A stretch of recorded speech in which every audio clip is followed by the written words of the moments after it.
अपनी सीमाओं का उल्लंघन मत करो दुर्योधन। ये मत भूलो कि तुम आचार्य द्रोण से बात कर रहे हो, उन असहाय पांडव पुत्रों से नहीं। मैं तुम्हारे एक एक शब्द का उत्तर अपने बाणों से दे सकता हूं। रणभूमि और कीड़ा भवन में अंतर करना सीखो। युद्ध हमारे पक्ष में है, किंतु परिणाम हमारे पक्ष में नहीं है। तो आप द्रोणाचार्य के जब आपने किरदार निभाया था तो मैं कहीं पढ़ रही थी कि उस वक्त आपको लगा था कि आपको ये रोल नहीं निभाना है, ऐसा क्यों? हाँ, बिल्कुल सही कहा आपने कि मुझे उस वक्त थोड़ी इनहिबिशन थी, क्योंकि मैं हीरो बनने आया था उस वक्त और काफ़ी अच्छी पर्सनालिटी भी थी और खूबसूरत भी था, अच्छी आवाज़ भी थी, सारी सारी चीज़ें थी मेरे पे, सारे गुण थे।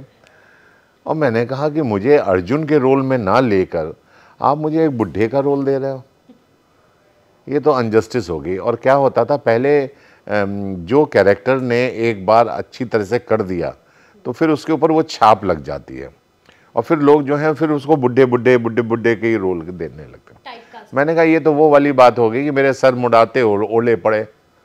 मुझे तो ऐसा लगने लगा। मैंने कहा नहीं यार, ये तो मेरा करियर का ख़राब हो जाएगा मेरे। और उन दोनों शादी भी नहीं हुई थी। मैंने कहा शादी भी नहीं होगी, लोग बोलेंगे लड़का तो बुढ़ा है, अरे ये इससे नहीं करना है। मैंने कहा लो जी, वो भी वांदे हो जाएंगे मेरे। तो मैं तो बहुत सारी चीज़ों का डर और भय खाने लगा और मैंने उस वक्त बी.आर. चोपड़ा साहब से कह दिया कि सर मैं बुढ़े का रोल नहीं करना चाहता हूँ। डॉक्टर राही मासूम रज़ा साहब वहीं बैठे हुए थे, उन्होंने लेके मेरी तरफ पलटे और उन्होंने जो गुस्सा दिखाया अपना मेरे ऊपर, कहने लगे द्रोणाचार्य बुढ़ा नहीं था, द्रोणाचार्य आर्मी का जनरल था, जनरल समझे। वो चाहता तो दुर्योधन और अर्जुन ऐसे पैदा कर लेता, थप्पड़ मार के बैठा देता उनको, इतना ताकतवर था वो। एक दिन में पूरी महाभारत को ख़त्म कर देता वो आदमी, इतना ताकतवर था। तुम कहते बुढ़ा था। और उन्होंने काफ़ी मुझे डांटा और मैं नया नया था उन दिनों। मैं खड़े होकर वहाँ रोने लगा।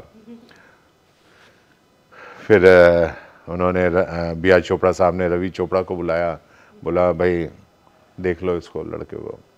तो उन्होंने बोला पापा मैं इसका स्क्रीन टेस्ट ले लूँ? बोले नहीं बेटा, ये तो शक्ल टॉप टू बॉटम जो है द्रोणाचार्य लग रहा है, इसका स्क्रीन टेस्ट लेने।